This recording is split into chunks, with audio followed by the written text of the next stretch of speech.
வணக்கம் நண்பர்களே. திமுக கூட்டணி ஒரு 23 கட்சிகள் இருக்குது. எல்லா கட்சி பேரும் நமக்கு ஞாபகம் இல்லை.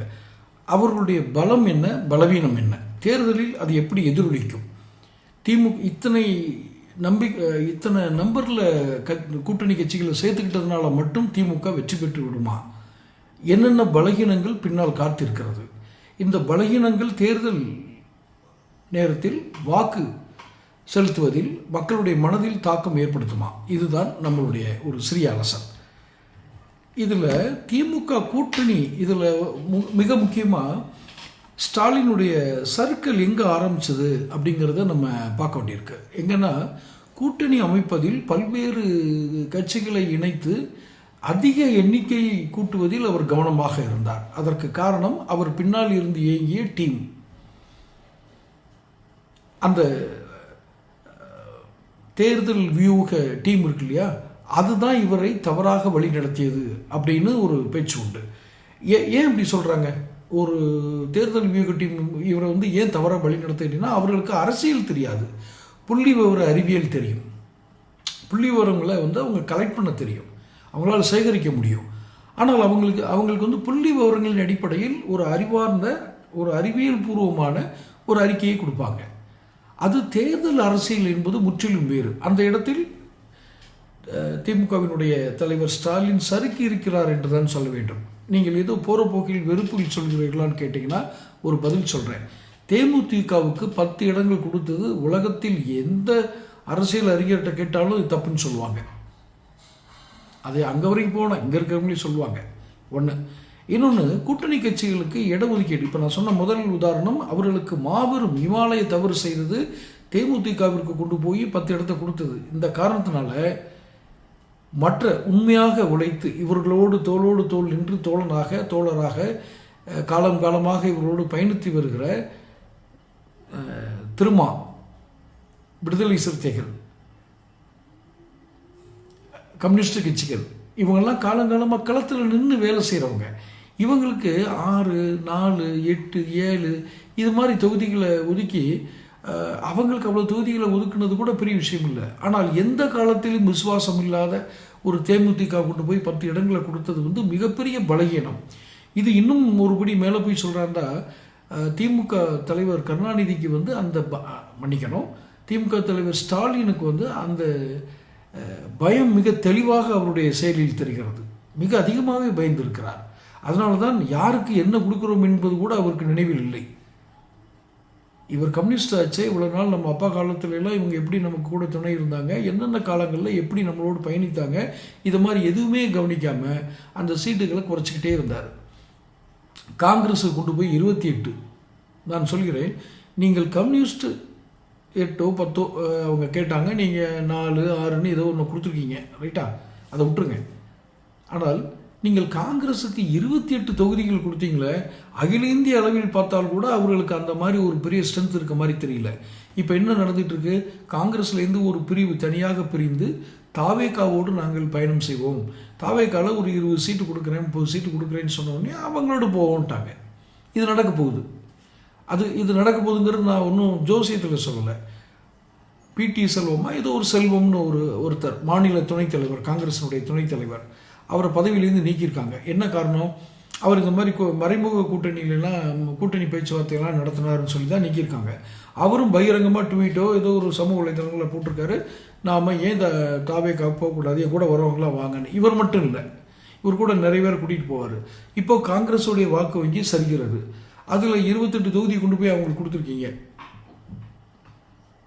இதை முதல்ல கணிக்க தவறியது ஸ்டாலின் தானே. இந்த காங்கிரஸிற்கு இத்தனை சீட்டுகள் கொடுத்தால் கூட, அவர்கள் ஆட்களை நிறுத்தினா கூட அங்கே அதிருப்தி இருக்கிறது. அவங்க முதல் நாள் வரைக்கும் தாவேகாவோட பேசிகிட்டு இருந்தவங்க, இதே தேமுதிகவும் அதிமுக கூட்டணியில் இந்திய கூட்டணியில் போய் பேசிகிட்டு இருந்தவங்க அப்படிங்கிறத கணிச்சு தைரியம் இருக்கணும். இவங்களெல்லாம் புறக்கணிச்சிட்டு அல்லது இவ்வளோதான் இருக்குது, வேலை சரியா இல்லையா அப்படின்னு கேட்குறதுக்கு வரணும். இப்போ நான் அந்த பதிவு பேசிகிட்டு இருக்கிற நேரத்திலேயே தனியரசு அப்படின்னு ஒரு கொங்கு நாடு இளைஞர் பேரவை, அவருடைய கட்சியோட பேர் நினைக்கிறேன், அவர் அவருக்கு இடமே கொடுக்கல. தனியரசு அதிகமாக திமுகவை ஆதரித்து பொது ஊடகங்களில் பேசிக்கொண்டிருப்பவர். அவருக்கும் சீட்டு கிடையாது, அவர் கட்சிக்கும் சீட்டு இல்லை. ஸோ இப்போ அங்கே ஒரு கொங்கு மண்டலத்தில் அதுவும் அவர் சார்ந்த சாதியை சார்ந்த வாக்குகள் சரியும். இன்னொன்று மிக முக்கியமாக நான் குறிப்பிட வேண்டியது, திமுக கூட்டணியில் இருக்க எல்லாருமே ஒரு சாதிய பின்புலத்தை வைத்தான் இருக்கிறார்கள். நீங்கள் சாதி பேரே இல்லாமல் இருக்கிற தேமுதிகவை எடுத்துக்கங்க. அவர்கள் அந்த விஜயகாந்த் எந்த ஜாதியை சேர்ந்தவரோ அந்த ஜாதி ஓட்டை நம்பி தான் இருக்கிறாங்க. ஏதோ ஒரு குறிப்பிட்ட தொகுதிகளில் அவங்க எண்ணிக்கை ஜாஸ்தியாக இருக்குது, அதனால் அந்த ஓட்டும் அங்கே போயிடக்கூடாது அப்படிங்கிறதுக்காக தான் இவங்களை சேர்த்தாங்க. யாராவது, நான் கேட்கிறேன், இந்த பிரேமலதா அம்மையாருடைய சாதியை சேர்ந்தவர்கள் அவருக்கு வாக்களிப்பார்களா? இதை கொஞ்சமாவது சிந்தித்து பார்க்க வேண்டாமா ஸ்டாலின்? எந்த சிந்தனையும் இல்லாமல் அவரையும் கொண்டு போய் கட்சியில் சேர்த்து இப்போ திமுகவோட பலத்தை தான் அவர் குறைத்திருக்கிறார். நான் உறுதியாக சொல்கிறேன், விஜயகாந்த் ஐயாவை யாரும் சாதி ரீதியாக பார்த்ததே இல்லை. ஆனால் நீங்கள் தொகுதி ஒதுக்கி இருக்கிறதும் அவங்களுக்கு சீட்டு கொடுத்துருக்கிறதும் கூட்டணியில் இணைத்ததும் சாதி அடிப்படையில் தான். கொங்கு இளைஞர் பேரவைன்னு ஒரு இதை நீங்கள் வச்சுக்கிட்டு அவங்களுக்கு சீட்டு கொடுக்காம விட்டீங்கன்னா நீங்கள் குறைச்சி, அதாவது 118 தொகுதி இருந்தால் 118 எம்எல்ஏ இருந்தால் நீங்கள் ஆட்சி அமைக்க முடியும். ஏன் 190, 180, 200 சீட்டு நம்ம நிற்கணும்னு நினைக்கிறீங்க? நிறைய தோப்போங்கிற உங்களுடைய எண்ணம் தான். நாம் நிறைய இழந்து விடுவோம், இழந்ததையெல்லாம் நாம் அத்தனை எளிதாக ஆட்சியை பிடிக்க முடியாது அப்படிங்கிறதுக்காகத்தானே நீங்கள் அவ்வளோ எண்ணிக்கையில் நிற்கிறீங்க. அப்போ தோல்வி என்பதை ஓரளவுக்காவது நீங்கள் ஒப்புக்கொள்கிறீர்கள் என்று தான் அர்த்தம். அதன் காரணமாகத்தான் இந்த கூட்டணி கட்சிகளுக்கெல்லாம் மிக மிக குறைந்து அவர்கள் மரியாதைக்கும் அந்த கட்சியினுடைய தன்மைக்கும் பொருந்தாத ஒரு எண்ணிக்கையில் ஒரு நம்பரை கொடுக்கிறது. இந்த இடத்தில் தான் ஸ்டாலின் சறுக்கி இருக்கிறார்.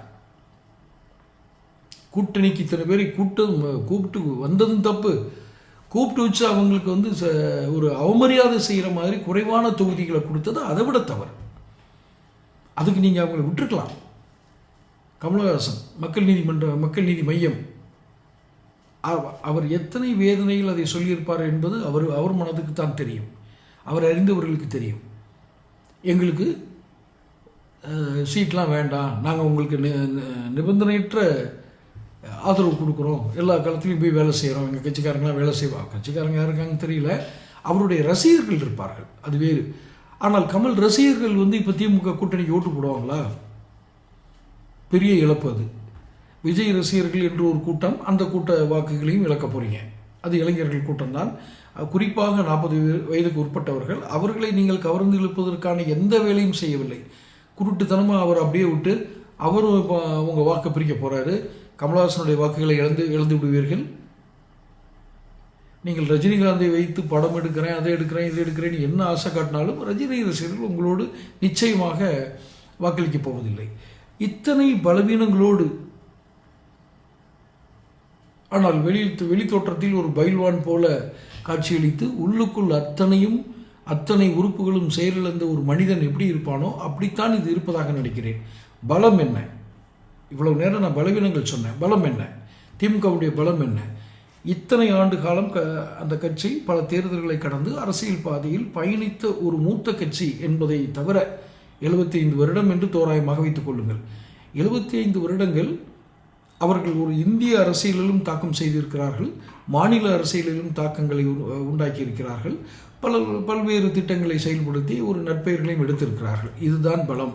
ஆனால் அதற்கு பின்னாலும் அந்த பலம் என்று இவர்கள் எதையெல்லாம் நினைக்கிறார்களோ அதற்கு பின்னாலும் பல சோகங்கள் நிறைந்திருக்கிறது, துரோகங்கள் நிறைந்திருக்கிறது. பல துரோகங்களுக்கு அப்புறம்தான் இவங்க திட்டங்களே கொடுத்துருக்காங்க அப்படிங்கிற பேச்சும் அங்கே இருக்குது.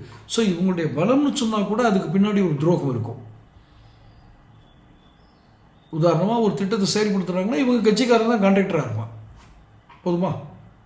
மக்களுக்கு நன்மையான பாலங்களை கட்டினேன், அதை கட்டினேன், இதை கட்டினேன், கருணாநிதி தான் எல்லாத்துக்கும் படிப்பு கொடுத்தாரு. அதை கேட்பவர்களுக்கு தெரியும், அதை சொல்பவர்களுக்கு வேண்டுமா, அதை சொல்பவர்களுக்கும் தெரியும் இது எத்தனை பெரிய பொய்யை நாம் மிக எளிதாக சொல்லிவிடுகிறோம் என்று. ஆக இந்த கட்சியினுடைய பலம் என்று எடுத்தால் கூட அதற்கு பின்னால் நடந்திருக்கும் துரோகங்களையும் மக்கள் மறக்க மாட்டார்கள். ஸோ மொத்தத்திற்கு பலவீனங்கள் அதிகமான ஆனால் பலமாக தோற்றம் காட்டக்கூடிய ஒரு மாய தோற்றம் தான் திமுகவுடைய கூட்டணி. 5 முனை போட்டி. இதில் 5 முனைங்கிறது 5 அணிகளாக நின்று தமிழக தேர்தலை இந்த கட்சிகள் சந்திக்கின்றன. 5 அணிகளில் ஒன்றை வந்து நாம் விமர்சிக்கவே வேண்டியதில்லை. யார்? அம்மையார் சசிகலா. அதை ஒரு போட்டியாக எடுத்துக்க முடியாது. சீமான் ஒரு தாக்கத்தை ஏற்படுத்துவார். விஜய் அவரும் ஒரு பெரிய தாக்கத்தை ஏற்படுத்துவார். எதிர்பார்க்கப்படுகிறது. அவர் என்ன ஏற்படுத்த போகிறாருன்னு தெரியாது, அன்டெஸ்டடு. மற்றபடி 2 பெரிய அணி தான் திமுகவும் அதிமுகவும் அமைச்சிருக்குது. அதில் திமுகவினுடைய பலம் என்று அவர் சொல்லிக்கொண்டே திமுக திராவிட மாடல், ஆனால் சட்டம் ஒழுங்கு, காவல் விசாரணையில் மரணங்கள், இதெல்லாம் அவருக்கு மிகப்பெரிய ஒரு ஆபத்தான தோல்விகளைத்தான் தரும். தூய்மை பணியாளர்கள் போராட்டத்தை அவர் கையாண்டது, சாம்சங் போராட்டத்தை அவர் கையாண்டது, அரசு ஊழியர்களுடைய வேலை போராட்டத்தை அவர்கள் கையாண்டது, இதெல்லாம் வந்து வாக்குறுதி 2021 கொடுத்ததுனால தான் அவங்க போராட வந்தாங்க. உடனே ஒரு புத்திசாலி அமைச்சர் மா சுப்பிரமணியம், திருட்டுக்கும் முறைகேட்டுக்கும் வித்தியாசம் சொன்ன ஒரு புலவர் அவர் வந்து சொல்கிறார், இது ஒரு மாடல், இது தேர்தல் வந்துருச்சுன்னா எல்லோரும் போராட ஆரம்பிச்சிடுறாங்க. அப்புறம் அவர் மறுநாளே அதை வாபஸ் வாங்கிட்டார். அது வேறு.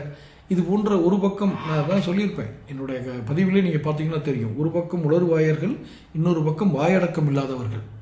நான் சொன்னதை கரெக்டாக ப்ரூவ் பண்ணுற மாதிரி அவருடைய அபிமானி எஸ்வி சேகர் வந்து ஒரு செய்தியாளர் சந்திப்பில் ஒரு வார்த்தை சொல்லியிருக்காரு.